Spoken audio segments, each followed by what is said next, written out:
Hari ini, kita akan mempelajari firman Tuhan di bawah tajuk Kehidupan Orang Kristen. Sebagai orang Kristen, bagaimana harus kita menjalani kehidupan dengan iman yang betul untuk menjadi teladan yang baik bagi jiran-jiran dalam masyarakat kita?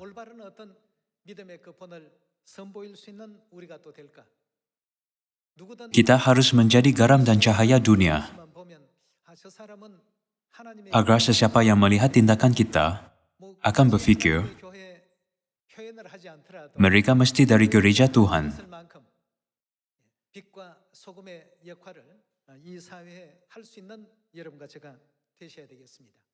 Oleh itu, hari ini, marilah mengetahui jenis kehidupan yang harus kita jalani sebagai orang Kristen menurut Alkitab, para nabi dan Tuhan. Marilah melihat ajaran Alkitab mengenai perkara ini. Pertama, mari kita lihat buku Yesaya bab 46. Ayat 10 berkata, Akulah yang memberitahukan akhir sesuatu sejak awalnya, dan hal-hal yang belum terjadi sejak zaman dahulu. Firmanku, rancanganku, akan terlaksana. Aku akan melakukan segala kehendakku. Tuhan memberitahukan akhir sesuatu sejak awalnya. Tuhan membenarkan kita mengetahui hal-hal yang belum terjadi dan kerja-kerja yang akan Dia laksanakan. Dalam erti kata lain, bukankah Ia bermaksud bahwa Tuhan mengetahui segala-galanya pada masa depan? Mari kita lihat ayat lain mengenai perkara ini. Buku Wahyu bab 22, ayat 18. Aku bersaksi kepada setiap orang yang mendengar perkataan-perkataan nubuat dari kitab ini. Di sini, kitab ini merujuk kepada Alkitab yang kita baca sekarang. Betul? Ia berkata, jika seorang menambahkan sesuatu kepada perkataan-perkataan ini, maka Tuhan akan menambahkan kepadanya malapetaka-malapetaka yang tertulis di dalam kitab ini. Dan jikalau seorang mengurangkan sesuatu dari perkataan-perkataan dari kitab nubuat ini, maka Tuhan akan mengambil bagiannya dari pohon kehidupan dan dari kota kudus, seperti yang tertulis di dalam kitab ini. Sebab mengapa kita membaca buku Yesaya bab 46 dan buku Wahyu bab 22 adalah kerana Tuhan yang melihat akhir sesuatu sejak awalnya memerintahkan kita supaya jangan menambahkan atau mengurangkan sesuatu daripada Alkitab. Sekarang kita mungkin tidak memahami sepenuhnya mengapa Tuhan berkata demikian. Walau bagaimanapun, sama seperti jelasnya kita dapat melihat wajah satu sama lain, hari itu akan datang tidak lama lagi ketika kita akan menyadari mengapa Tuhan memerintahkan kita untuk mengikuti Alkitab. Alkitab menjelaskan jenis kehidupan bahwa orang Kristen harus jalani. Walaupun ramai yang menganggap Sabat dan Paskah itu berharga, berkenaan ajaran tentang kehidupan orang Kristen, mereka ragu dan berfikir, adakah ia benar-benar perintah Tuhan? Mereka cuma mempertimbangkan ini hanya sebagai pengajaran moral atau etika Alkitab. Tetapi ia bukan. Bagaimana Alkitab mengajar kita untuk menganggap semua firman Tuhan, kita tidak harus menambahkan atau mengurangkan sesuatu daripada Alkitab. Tuhan mengajar kita untuk berlemah lembut dan bersikap baik, agar kita dapat berubah menjadi warga negara syurgawi yang mengenakan kebenaran. Sebilangan orang di dunia mungkin berkata, hanya orang bodoh, berlemah lembut dan bersikap baik. Apa gunanya hidup seperti itu? Walau bagaimanapun, selagi ia adalah firman Tuhan, kita mesti melakukannya. Bukankah segala sesuatu yang Tuhan catatkan di dalam Alkitab penting untuk keselamatan kita? Segala sesuatu di dalam Alkitab adalah penting untuk kita pergi ke syurga. Bagaimana pula orang yang tidak dapat mematuhi kehendak Tuhan ini? Bukankah itu sebabnya Tuhan berkata, kita mesti dilahirkan kembali. Jika Anda tidak berjaya dalam percubaan pertama untuk dilahirkan kembali, cuba lagi. Jika percubaan kedua tidak berjaya, kita mesti cuba kali ketiga. Sebagai contoh, apabila Thomas Edison mencuba untuk mencipta lampu mentol yang kita gunakan setiap hari, dia menghadapi banyak kegagalan.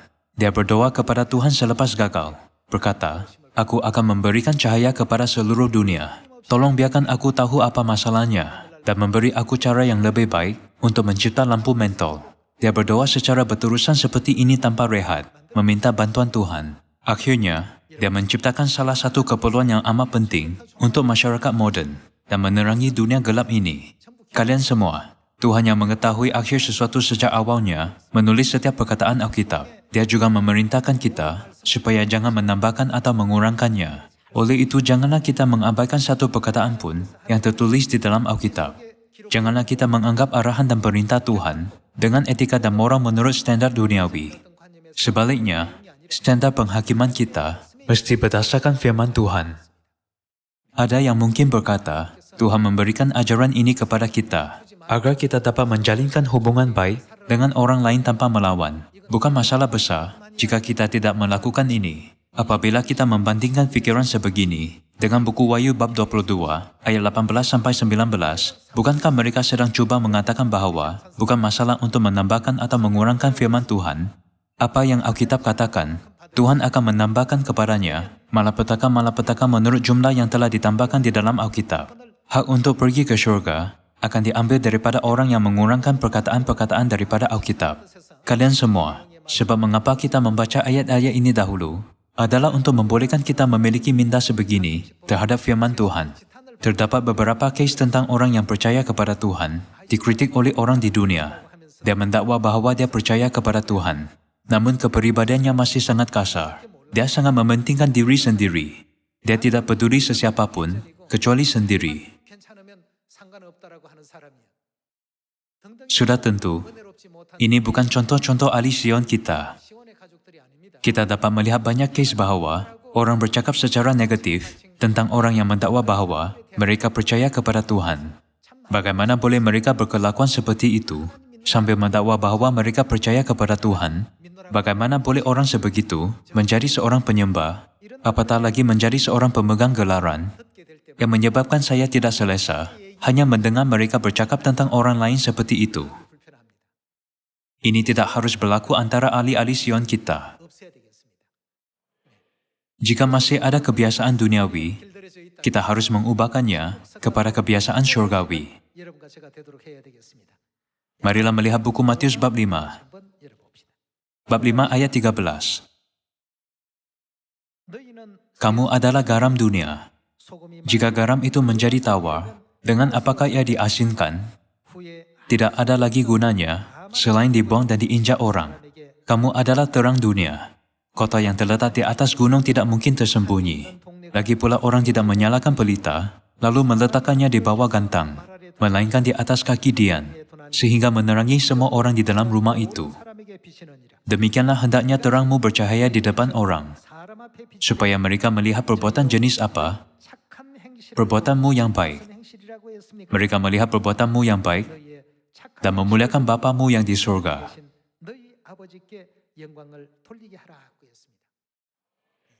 Bolehkah kita menambahkan atau mengurangkan daripada firman ini? Tidak boleh. Ada yang mungkin berfikir, menurut ayat itu, usahaku sudah mencukupi. Tidak, janganlah kita berfikir seperti ini. Sebaliknya, kita harus mematuhi ajaran Tuhan yang penuh rahmat, seperti mana ia diberikan kepada kita. Jika kita masih mempunyai apa-apa perbuatan atau tindakan yang tidak baik secara kebetulan, yang akan dikritik oleh orang di sekitar kita, kita harus segera menyingkirkan semua perbuatan jahat, pikiran jahat, dan sifat mementingkan diri mulai hari ini. Mengingat firman Tuhan, supaya mereka melihat perbuatanmu yang baik dan memuliakan Bapamu yang di surga.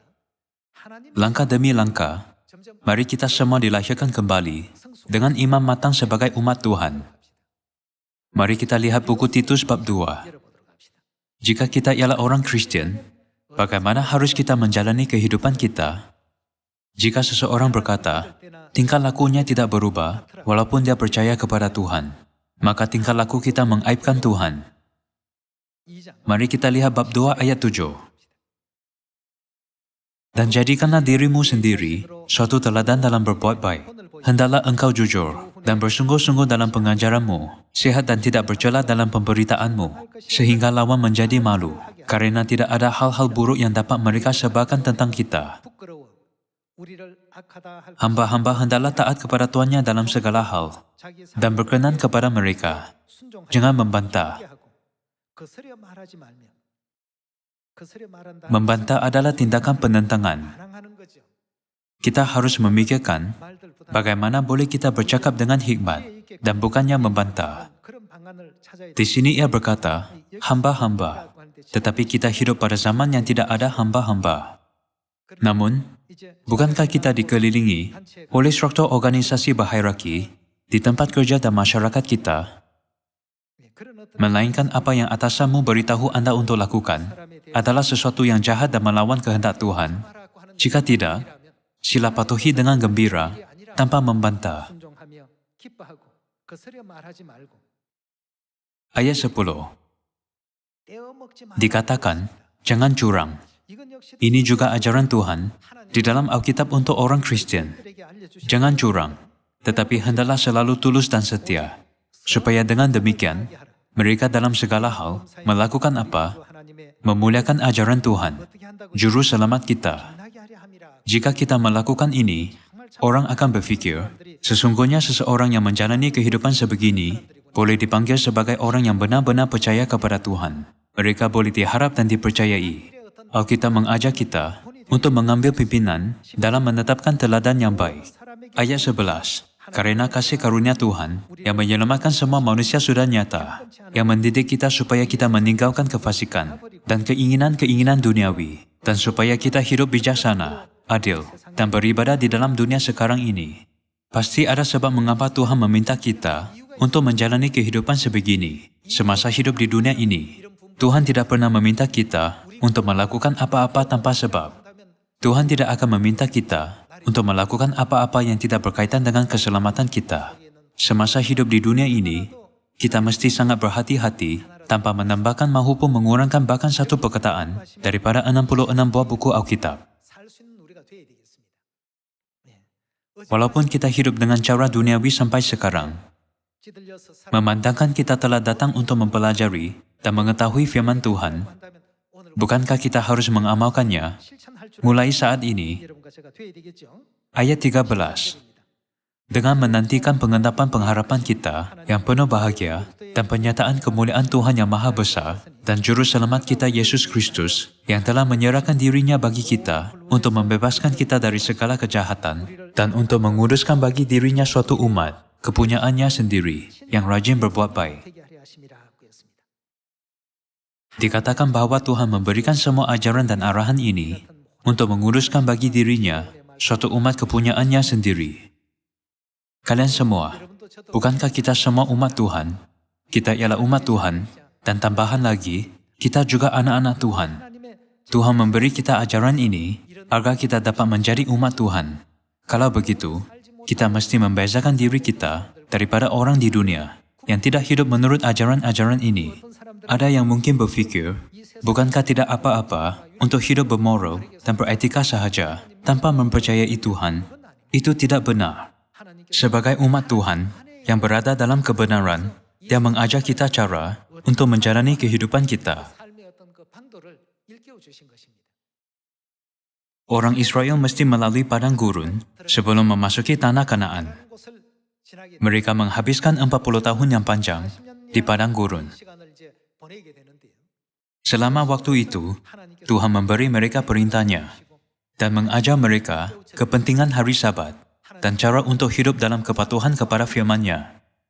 Tuhan melakukan ini agar segala-galanya membuahkan kebaikan bagi orang Israel ketika mereka memasuki tanah Kanaan.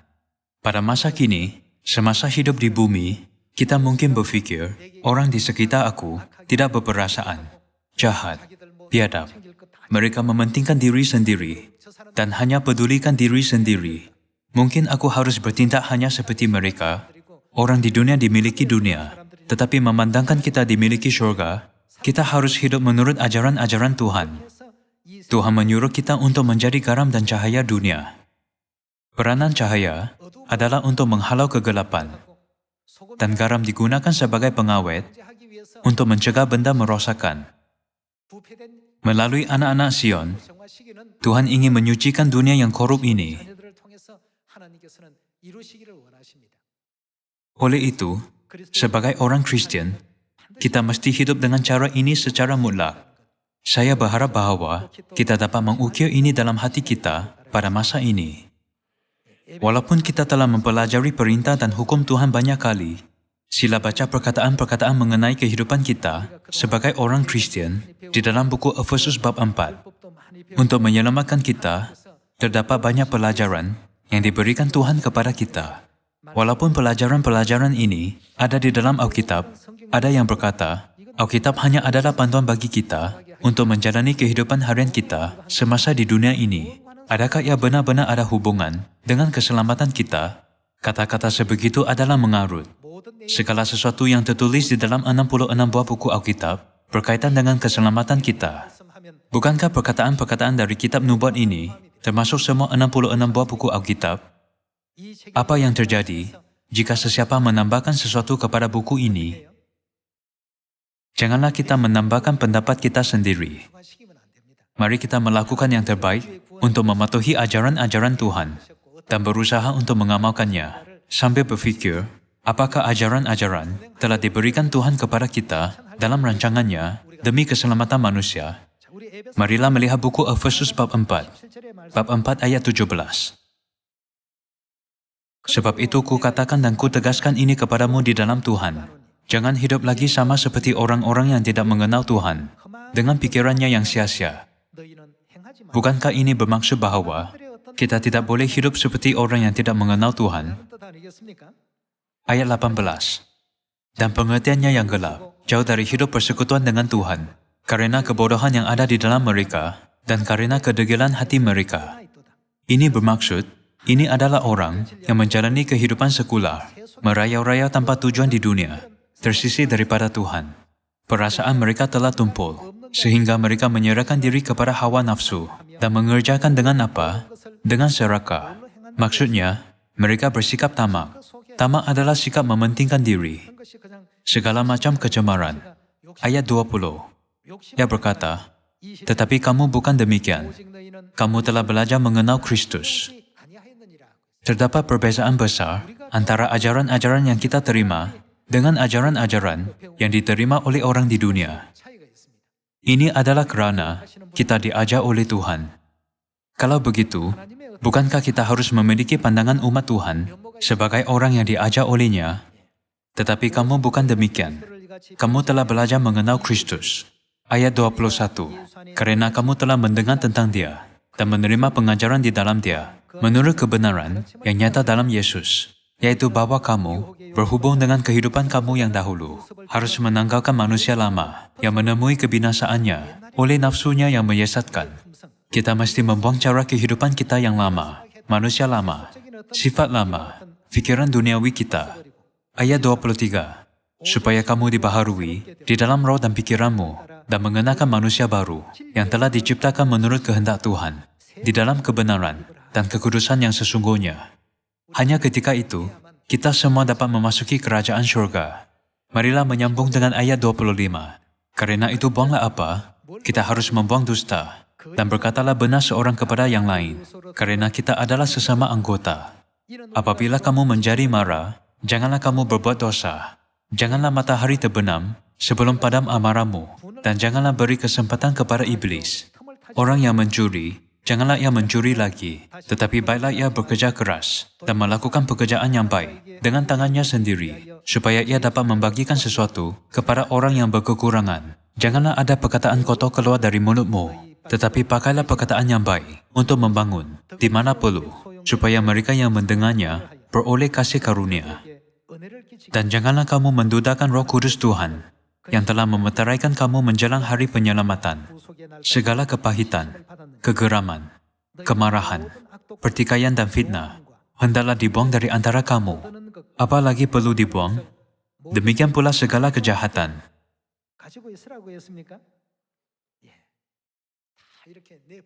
Ayat 32. Tetapi hendaklah kamu ramah seorang terhadap yang lain, penuh kasih mesra dan saling mengampuni, sebagaimana Tuhan di dalam Kristus telah mengampuni kamu. Kalian semua, sebagai warga negara syurga, kita mesti hidup seperti ini. Tidak mungkin untuk mengikuti kehendak Tuhan jika kita bertengkar dengan satu sama lain, atau memiliki hati yang penuh dengan kemarahan dan kebencian. Walaupun orang seperti ini membaca Alkitab, kehendak Tuhan tidak dapat disampaikan ke dalam hati mereka. Mereka tidak dapat didorong atau menerima inspirasi.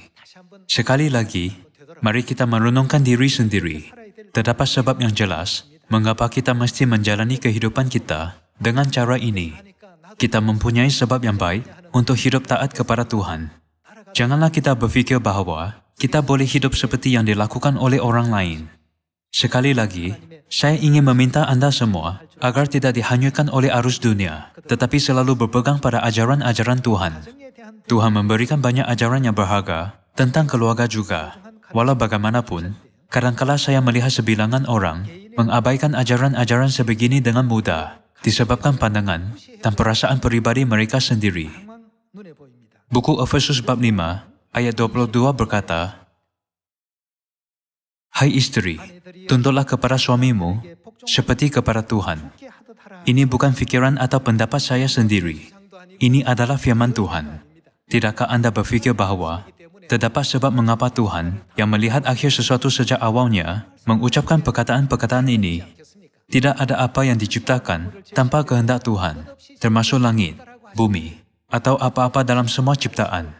Mesti ada sebab mengapa Tuhan memberi kita ajaran ini. Semulanya, ini ajaran yang penting. Marilah menyambung dengan ayat 22. "Hai istri, tunduklah kepada suamimu seperti kepada Tuhan, karena suami adalah kepala istri, sama seperti Kristus adalah kepala jemaat. Dialah yang menyelamatkan tubuh. Karena itu sebagaimana jemaat tunduk kepada Kristus, demikian jugalah istri kepada suami dalam segala sesuatu. Hai suami, kasihilah istrimu, sebagaimana Kristus telah mengasihi jemaat dan telah menyerahkan dirinya baginya." Dikatakan bahawa suami harus mengasihi dan menghargai istrinya, sama seperti Kristus mengasihi dan menyerahkan dirinya untuk gereja. Kita mesti melakukan ini. Walaupun semua ajaran ini terkandung di dalam Alkitab, disebabkan kita tidak kerap mempelajarinya atau mengukirnya dalam hati kita, kita seringkali mengikuti standar yang ditetapkan oleh orang di dunia. Bukankah kita perlu mengikuti semua ajaran Tuhan, bahkan ajaran yang berkaitan dengan keluarga dan masyarakat kita? Alkitab berkata bahawa istri mesti tunduk kepada suami dalam segala hal, dan suami harus mengasihi istrinya sama seperti Kristus mengasihi gereja, bahkan disalibkan di atas salib. Marilah melihat ayat 26. "Untuk menguduskannya, sesudah ia menyucikannya dengan memandikannya dengan air dan firman, supaya dengan demikian ia menempatkan jemaat di hadapan dirinya, dengan cemerlang tanpa cacat, atau kerut atau yang serupa itu, tetapi supaya jemaat kudus dan tidak bercela. Demikian juga suami harus mengasihi istrinya, sama seperti tubuhnya sendiri. Siapa yang mengasihi istrinya, mengasihi dirinya sendiri. Sebab tidak pernah orang membenci tubuhnya sendiri, tetapi mengasuhnya dan merawatinya, sama seperti Kristus terhadap jemaat. Karena kita adalah apa? Kita adalah anggota tubuhnya. Sebab itu laki-laki akan meninggalkan ayahnya dan ibunya dan bersatu dengan istrinya, sehingga keduanya itu menjadi satu daging. Rahasia ini besar, tetapi yang aku maksudkan ialah hubungan Kristus dan jemaat. Bagaimanapun juga, bagi kamu masing-masing berlaku, kasihilah istrimu seperti dirimu sendiri, dan istri hendaklah melakukan apa? Dia mesti menghormati suaminya.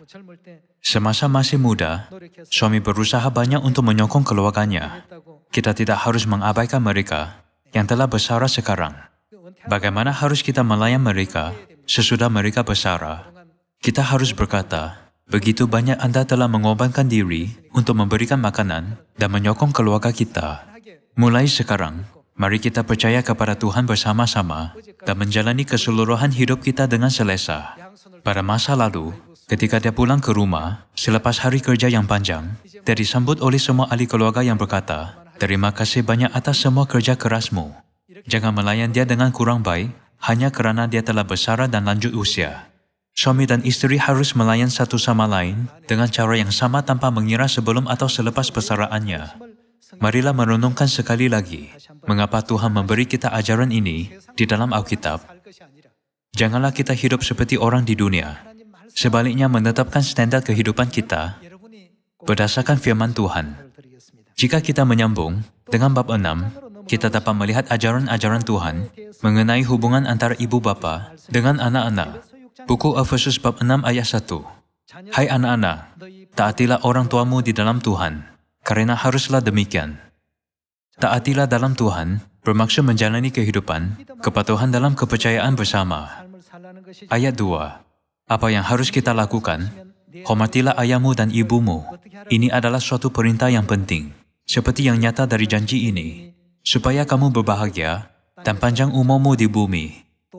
Dan kamu bapa-bapa, janganlah bangkitkan amarah di dalam hati anak-anakmu, tetapi didiklah mereka di dalam ajaran dan nasihat Tuhan. Hai hamba-hamba, taatilah Tuhanmu yang di dunia, dengan takut dan gentar, dan dengan tulus hati, sama seperti kamu taat kepada Kristus. Jangan hanya di hadapan mereka saja, untuk menyenangkan hati orang. Apabila Anda bekerja, janganlah bekerja cuma untuk memenangi hati mereka, semasa mereka mengawasimu, tetapi sebagai hamba-hamba Kristus, yang dengan segenap hati melakukan kehendak Tuhan, dan yang dengan rela menjalankan pelayanannya, seperti orang-orang yang melayani Tuhan, dan bukan manusia. Tuhan memberikan semua ajaran ini kepada kita, tetapi kita seringkali mengabaikannya. Bahkan di dunia, jika Anda hanya coba untuk melakukan perkara secara acuh tak acuh, Anda akan ditinggalkan.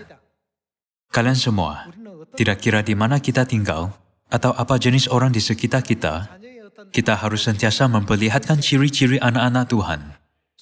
Garam tidak boleh kehilangan kemasinannya. Bukankah garam memainkan peranannya sebagai pengawet hanya ketika ia masih masin?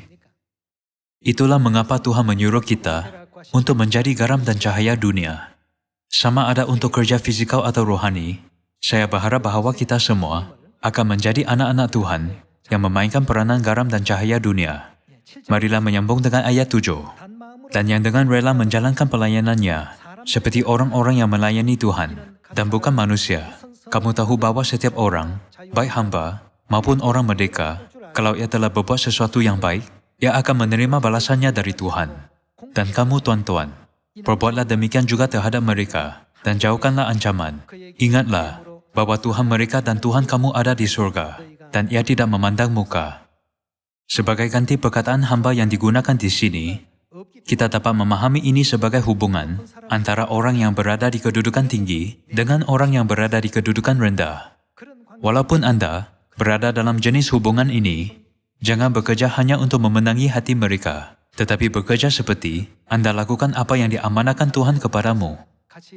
Tuhan kita mengajak kita, anak-anak Sion, untuk bekerja dengan sepenuh hati, tanpa mengira apa jenis tuan yang kita kerjakan di dunia ini.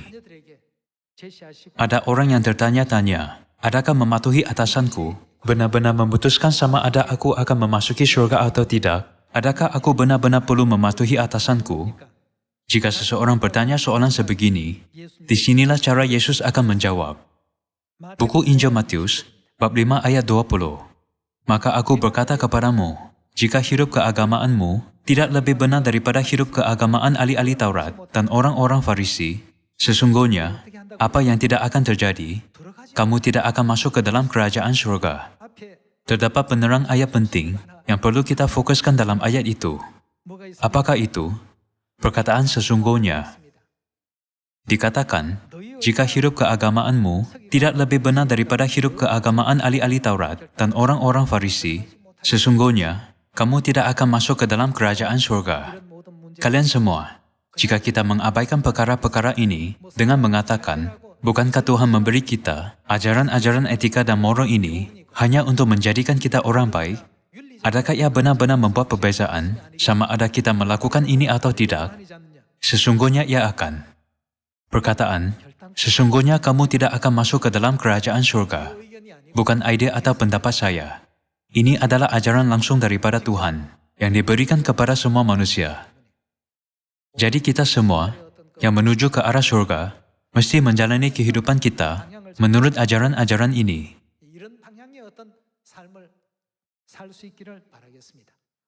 Mari kita semua menjadi garam dan cahaya dunia dan membimbing banyak roh ke dalam pangkuan Tuhan. Dengan melakukannya, mari kita mengembalikan semua kemuliaan kepada Tuhan. Dengan ini saya tamatkan khotbah hari ini. Terima kasih.